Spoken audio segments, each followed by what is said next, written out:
Hello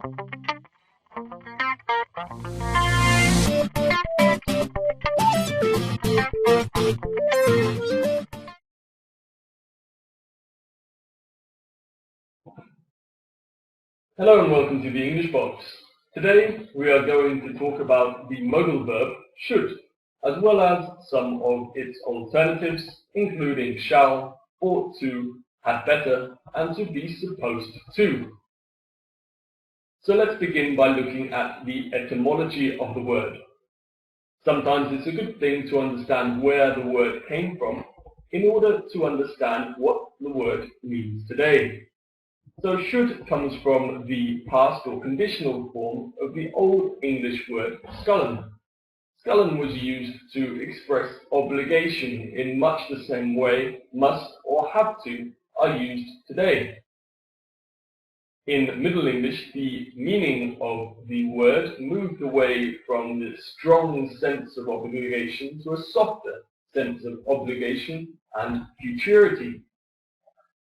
In modern day English, we can see the development of this in the fact that should is used to make recommendations, to give advice, and to express expectation or obligation. Let's look at some examples. Number 1, to make a recommendation. You should visit Wales when you visit England. We're recommending or suggesting to someone that it's a good idea. To give advice. If you feel ill, you should see the doctor. Again, we're telling someone it's a good idea to do something. We're giving someone advice. Number 3, it's 4 o'clock. They should be here by now. We expect them to be here. They have told us they would arrive at 4 o'clock. They should be here. And finally, number 4, expressing an obligation. I really should be at work by 8 o'clock tomorrow. Not as strong as must or have to, but I should be at work by 8 o'clock tomorrow. So let's look a little bit more closely at should for advice. As well as should, we can also use ought to or had better. For example, if you feel ill, you ought to see the doctor. If you feel ill, you had better see the doctor. For recommendations, however, we normally use ought to and not had better. So you can say you ought to visit Wales or you should visit Wales. But you had better visit Wales sounds a little bit strange. Moving on, let's look at should for obligations and expectations. Beginning with obligations. As well as should, we can also use ought to or be supposed to.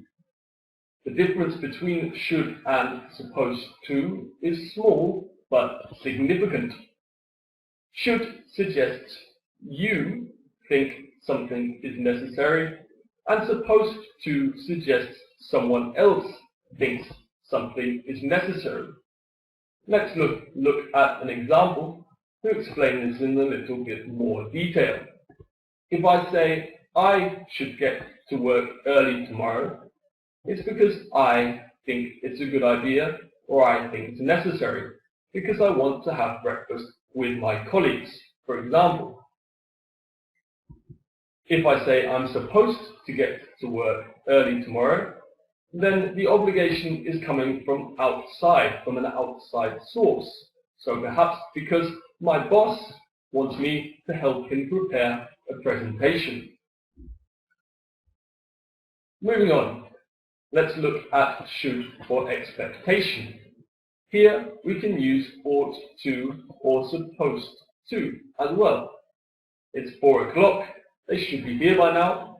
It's 4 o'clock, they ought to be here by now.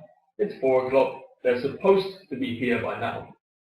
However, in negative, we normally use to be supposed to. It's 4 o'clock, they're not supposed to be here yet. They have arrived early. Finally, should in the past, just like other modal verbs in the past that we have looked at, including can and must, have to take the present perfect form.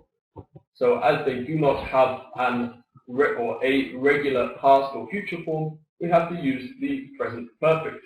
So the construction is subject plus should plus have plus the past participle. Let's look at some examples. I should go to the doctor today in present.